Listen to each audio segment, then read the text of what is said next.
Ketua DPD PDI Perjuangan Provinsi Bali, Wayan Koster, kembali memantapkan konsolidasi dan soliditas di internal partai menjelang hajatan Pilgub Bali dan Pilkada serentak tahun 2018. Kemenangan tentu menjadi tujuan utama PDI Perjuangan untuk merebut kursi Bali 1 dan juga kemenangan di Pilkada Gianyar. Arahan Ketua DPD PDI Perjuangan Provinsi Bali, Wayan Koster, diungkapkan saat menghadiri pelantikan pengurus ranting dan anak ranting PDI Perjuangan sekecamatan Gianyar. Wayan Koster yang semakin akrab dengan sebutan KBS atau Koster Bali 1, dalam arahannya menyerukan kepada seluruh struktur partai di semua tingkatan untuk menjaga kantong-kantong suara PDI Perjuangan dengan makin intens melakukan komunikasi dengan rakyat. Ranting dan anak ranting sebagai kekuatan utama dan ujung tombak partai yang bersentuhan langsung dengan rakyat dan konstituen agar tetap menjaga soliditas dan simpati rakyat. KBS juga kembali mengingatkan seluruh kader partai agar tetap fokus dan tidak terpancing isu-isu yang ingin mengganggu soliditas PDI Perjuangan. KBS menegaskan sebagai pimpinan partai di Bali tidak akan segan untuk mengambil tindakan tegas jika ada upaya-upaya dari intern partai yang mencoba mengganggu soliditas PDI Perjuangan. Karena memang kita di Gianyar, apa yang kita lakukan dalam kaitan dengan konsolidasi partai ini, pelantikan ranting dan anak ranting, itu tidak semata-mata hanya dimaknai sebagai konsolidasi struktural partai.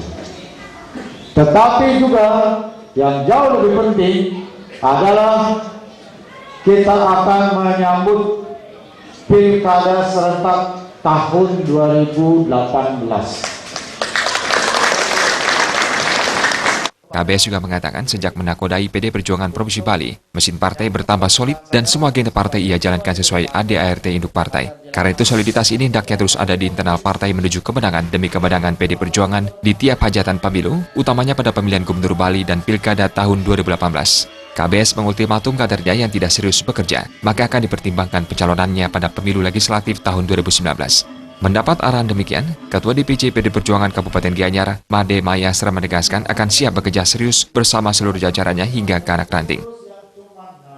Ketua DPD menyampaikan di hadapan struktur partai, ranting dan ranting di Kecamatan Gianyar bahwa partai ini harus bekerja maksimal karena dibandingkan dengan 5 tahun lalu, di mana waktu itu dikomandari juga oleh Pak Koster pemenangan pemilihan kepala daerah bisa menempuh, bisa mencapai 69%. Dan sekarang di saat situasi partai lagi sulit, di saat program-program bisa berjalan, program bagus, masyarakat menikmati, semestinya kondisi ini bisa dipertahankan sehingga target itu dipasang kembali.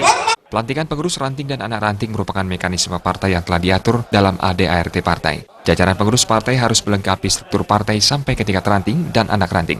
KBS mengatakan setelah dilantik, pengurus ranting dan anak ranting harus langsung bergerak, bekerja, dan bertanggung jawab untuk memenangkan KBS Aceh pada Pilgub Bali dan paket aman Agung Mayasra Ana Agung Mayun pada Pilkada serentak 27 Juni 2018. Tim Liputan melaporkan.